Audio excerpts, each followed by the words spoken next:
বিকেলবেলা চায়ের সাথে জমজমাট আয়োজনে রাখতে পারেন কিন্তু এই নাস্তাটা। আমার মনে হয় বিকেলবেলার নাস্তা হিসাবে এই নাস্তাটা একেবারেই পারফেক্ট।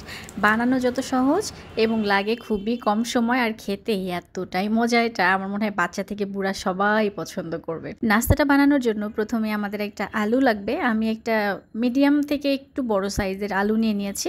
তো আপনারা যদি বানান তাহলে পরিমাণ বুঝে নিয়ে নেবেন, সমস্যা নাই। তো আলুটাকে আমি ছিলে নেওয়ার পরে গ্রেট করে নিলাম, ছোট গ্রেটার দিয়ে গ্রেট করে নিয়েছি, চাইলে এটা কুচি কুচি করে কেটে নেওয়া যায়।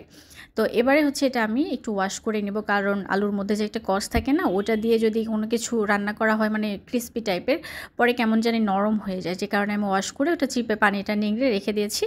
এখন একটা বাটির মধ্যে আমি বড় সাইজের এক পিস ব্রেড নিয়ে নিয়েছি, সেটাকে পানি দিয়ে ডুবিয়ে নিয়ে একটু চিপে চিপে পানিটা ফেলে দিচ্ছি। এটা নরম করে নেওয়ার পরে এরপর বাটিতে আবারও নিয়ে নিলাম। নেওয়ার পর এখন ওই যে আলুগুলো মানে পানি ঝরিয়ে রেখে দিয়েছিলাম সেগুলো এর মধ্যে দিয়ে দিলাম। আপনারা যদি আলুটাকে মানে কাটার পরে ওয়াশ করতে না চান, সেক্ষেত্রে আলুর যে এক্সট্রা পানিটা থাকবে একদম চিপে চিপে পানিটা ফেলে দিলেই কিন্তু হয়ে যাবে। এরপরে হচ্ছে আমি এর মধ্যে একটু বেশি করেই পেঁয়াজ কুচি দিয়ে দিয়েছি, তারপরে মরিচ কুচি দিয়ে দিলাম, ঝালটা পরিমাণ বুঝে দেবেন। এরপর লবণ দিয়েছি, তারপর 1 চা চামচ পরিমাণে জিরার গুঁড়া, 2 টেবিল চামচ পরিমাণে কর্নফ্লাওয়ারের একটুখানি পরিমাণে চিলি ফ্লেক্স। এরপর সবগুলো উপকরণ ভালো করে মাখিয়ে নিতে হবে। তো এভাবে মাখাতে মাখাতে দেখবেন যে একটা আঠালো টাইপের হয়ে যাবে। এই যে দেখতে পাচ্ছেন ঠিক এরকমটাই আঠালো কিন্তু হবে। তো এবারে হচ্ছে ফ্রাই প্যানে তেল দিতে হবে, একটু বেশি করে তেল দিলে ভালো হয়, তাহলে এগুলো ভাজতে সুবিধা হবে।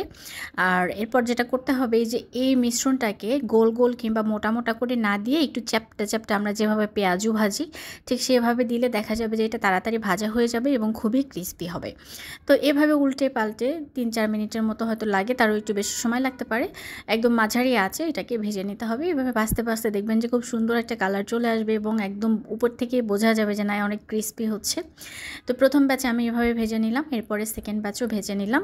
সবগুলো ভাজা হয়ে গেছে আমার। আর এক্সট্রা যে তেলটা ছিল মানে গরম গরম অবস্থায় আমি অয়েল পটের মধ্যে ঢেলে রেখে দিলাম। এবারে হচ্ছে সবগুলো পাকোড়া একটা প্লেটের মধ্যে এনে আপনাদের সামনে আমি দেখাচ্ছি। এটা দেখতে কত লোভনীয় লাগছে না? এটা যে চায়ের সাথে খেতে এত মজা লাগে, আর উপর দিয়ে একেবারেই ক্রিস্পি এবং ভিতর দিয়ে অনেকটাই সফট হয়, খুবই মজা লাগে, বাচ্চারা অনেক পছন্দ করবে এটা।